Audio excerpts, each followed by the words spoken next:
Greetings, Earthlings, and welcome back to the Oddball Craze, where we take the last week's video game news, put it in a headlock, and squeeze until we distill just the good stuff.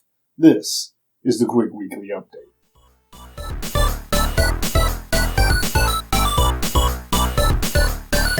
The Last of Us on HBO Max seems to have infected the video game it is based on, as sales in the UK have spiked, allowing the remake for PlayStation 5 to chart at number 20 for the week. The information available is only for physical copies of the game, which I assume have limited availability this far after release. No word on digital sales, but to those just now getting the game, we are fully aware that the combat isn't anything to reminisce on. When it comes to discovering the game, you are The Last of Us.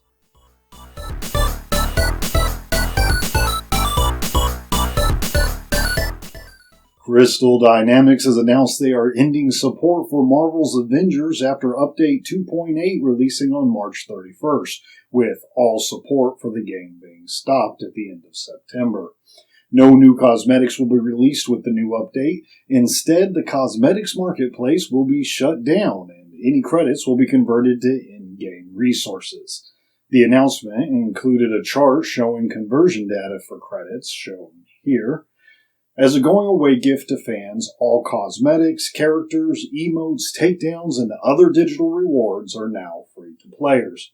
Crystal Dynamics posted an FAQ on their blog, answering questions customers might have about playing the game in the future and specific conditions.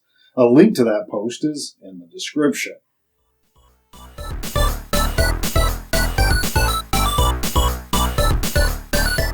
Speaking of Crystal Dynamics, they have wasted precisely 0 seconds when it comes to whoring out their recently acquired ownership of Lara Croft. The Hollywood Reporters revealed that Amazon is not only set to publish the game we spoke about recently, but that Amazon is also producing a movie to tie in with the game and a live-action television series. That's a whole lot of Amazon raiding your tomb. Phoebe Waller-Bridge, who has an exclusivity contract with Amazon, is attached to the project as a writer and producer, and has claimed to be a fan of the series. It will be interesting to see how these projects work around the animated series coming from Netflix later this year, since they were announced in 2021 before Crystal Dynamics had ownership of Tomb Raider. Animated series, television show, movie, and new video game. Hopefully this renaissance for Lara Croft has her landing firmly on her feet and less of the stumbles she suffered from the previous reboot. I would love to see a return to the form for Tomb Raider, where she raids tombs for artifacts instead of the walking simulator the series has become. Look how great our rocks render! Nobody cares, Crystal Dynamics. That gimmick got old fast. Also, please no origin story. Let me just play as a badass chick that does gymnastics on her time off. Now you might want to keep your eyes peeled because these ones are quick. Forspoken released, Forspoken reviewed, and the critical response is that Forspoken isn't that great. There are a number of complaints, but the big one is the writing for the main character and her accomplice. It's unbearable, and I suggest you take a look. Watch a video and see what it really is. The combat is also a bit boring. Strong bosses, but easy combat makes for a long time to beat enemies with almost no challenge. Forspoken has a demo, so make sure you check it out before you become one of those people who defend a video game that you made the mistake of paying money for. Also, just a heads up, the PC version is even worse than the console version. Just letting you know. Nier Automata anime is temporarily suspended. According to the team, this is due to a 19 issue. No specifics were mentioned, but the postponing of the future episodes gives everyone the opportunity to catch up. The first 3 episodes are available on Crunchyroll, so give it a gander.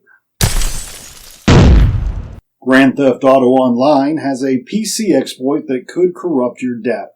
The vulnerability allows hackers to remotely block and or corrupt account data, as well as modify a player's stats. Rockstar has announced that they are aware of the exploit and will issue a security update in the near future. It is advised to not play the game on PC until the security patch has been released. This includes invite-only and story mode. I repeat, do not play GTA Online on PC until a security patch has been released. Microsoft has served Sony a subpoena to divulge business details. This makes sense as Microsoft prepares for its FTC trial, of which Sony is a concerned party. Although details are not available, GamesIndustry.biz is reporting that the requested information is in regards to Sony's production capabilities. The FTC hearing regarding the Activision-Microsoft merger takes place in August. Steamworld Build has been announced and is the series' first entry into city building. Although a release date wasn't revealed, the game already looks to have the Steamworld polish. Designed around a controller experience, the UI has been designed with useful icons and somehow manages to keep the screen uncluttered. Combining a SimCity and Dungeon Keeper, you'll manage both the expansion of your empire on the surface of the planet and the mining operations that are taking place underground, abusing your working class with the click of a button. A demo is available now for PC through Steam Store, and early reports are that it works fantastically on a handheld, Steam Deck, and, as Alex at Nintendo Life previewed, on the Aya Neo. Developers have assured us that the Nintendo Switch version will have performance parity with the Steam version.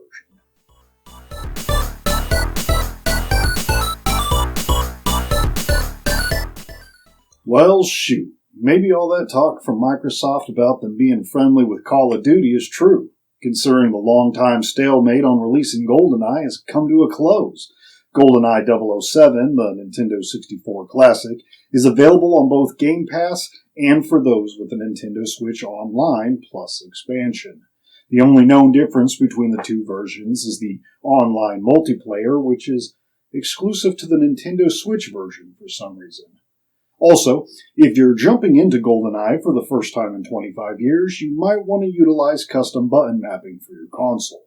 The game wasn't designed for modern controllers, focusing its development around this monstrosity, which no one is able to currently buy because Nintendo is bad at predicting demand.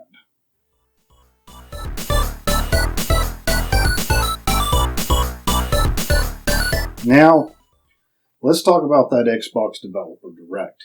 To start, it was really nice to have members from each development team do the explanations for what we were seeing on screen. I feel it added a nice touch, even if it's just for marketing purposes.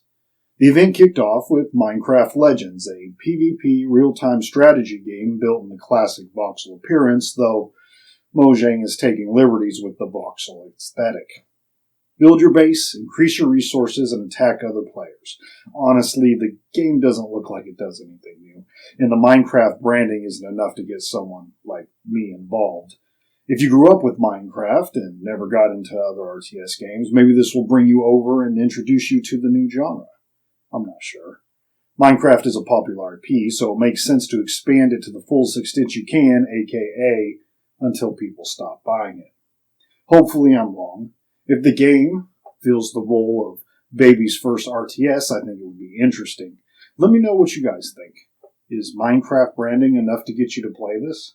Was there something else that caught your attention? If so, I'm very interested in why, but not as interested I will be with the game we talk about later. Minecraft Legends launches on April 18th.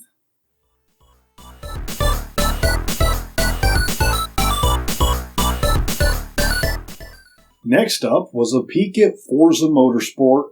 Unsurprisingly, this game looks amazing. The team is claiming to be the most realistic racing simulator, which Gran Turismo might disagree, but it sounds like the team has put a ton of work into the newest Forza. The car roster is going to have 500 cars at launch, and the physics engine has more advancements than Forza Motorsport's 5, 6, and 7 combined. A lofty claim, but they would know better than I. The visuals have been rebuilt from the ground up, with ray tracing in mind, with the dirt accumulation being much more realistic. Speaking of ground up, it's a word they used a few times in this presentation, including when talking about the 20 environments available at launch, 5 of which are new to Forza Motorsport, all 20 being built from the ground up. Another first time for Forza is dynamic time and day and weather conditions, meaning each experience on a track could feel different. Combined with what they are claiming is the best sounding Forza Motorsport, and this game is shaping up to be the definitive racer. I'm not even into simulation racing, but listening to these folks talk about this game, and it's hard not to at least get a little excited for a few races. They seem very passionate about their project, and seriously, the game looks gorgeous. Though, just yesterday, we heard that the game is being delayed from spring to Q3, still releasing in 2023 as of right now.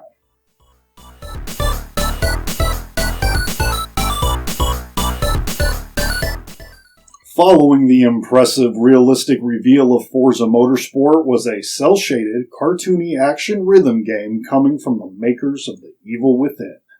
Hi-Fi Rush looks like a fun, humorous romp through an animated world, reminding many of Sunset Overdrive.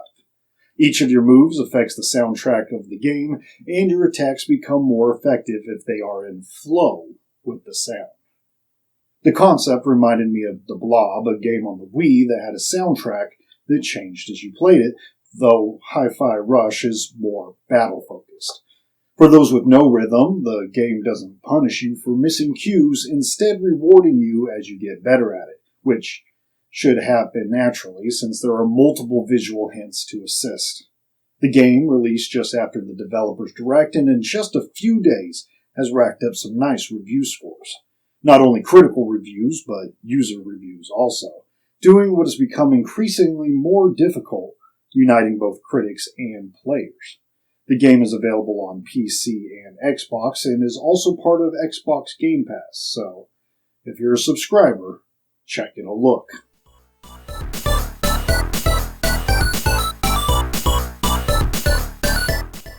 The Elder Scrolls Online revealed its next chapter called Necron. The update included a new character class and takes place in Morrowind. Not much else was revealed in the Direct, but there was a dedicated event for Elder Scrolls Online held after the Direct, which I didn't tune in for. The thing that did catch my attention, especially since I haven't been into Elder Scrolls since Morrowind, is that all of the previous chapters are currently available for free. So if you have the base game, now would be the time to explore the chapters you are mildly interested in. Who knows? It might hook you this time.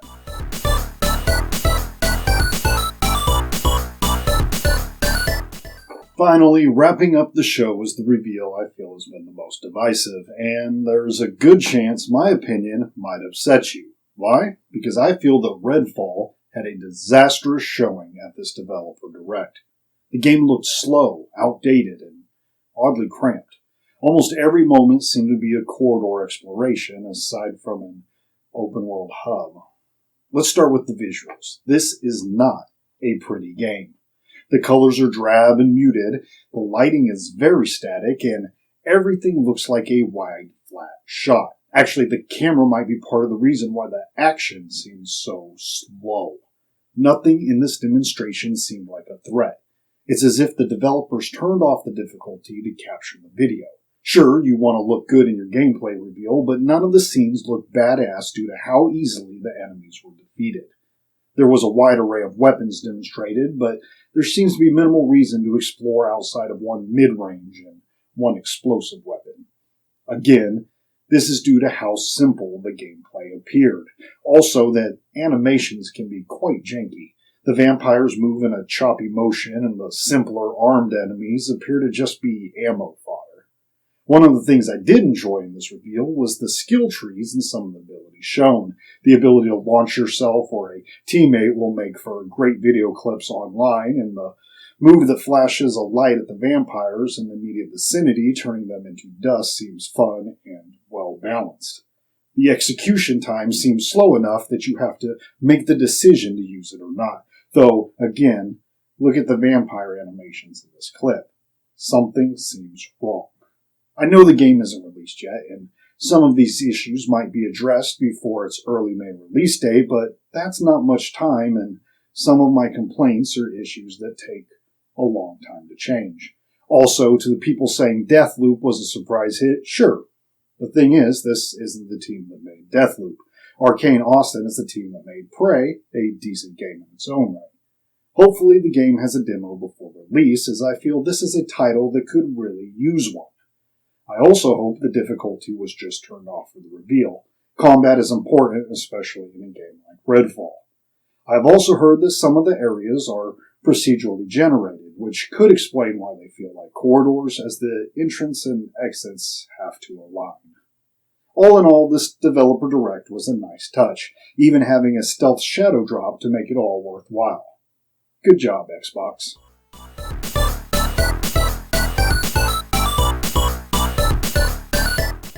And just to end it on some fun, here's a look at Ubisoft's party game called Oddballers, promising to be an absurd take on the genre and allowing the use of brutally unfair tactics to secure a win over your opponents. The game is a cartoony, objective-based take on dodgeball, with environments you can use for protection, like sheep. Some stages have goals like shearing the most wool from the sheep while avoiding other players' attacks. Don't get stung by bees, or don't explode when running around dynamite containers. The game looks absolutely loony, and has the appearance of a game that the developers made just to entertain each other in their downtime. But it released this week for the Nintendo Switch, and the title is Oddballers, so we're sort of obligated to at least mention it.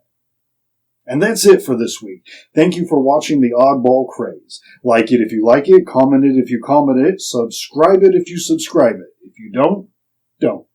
So long, mortals.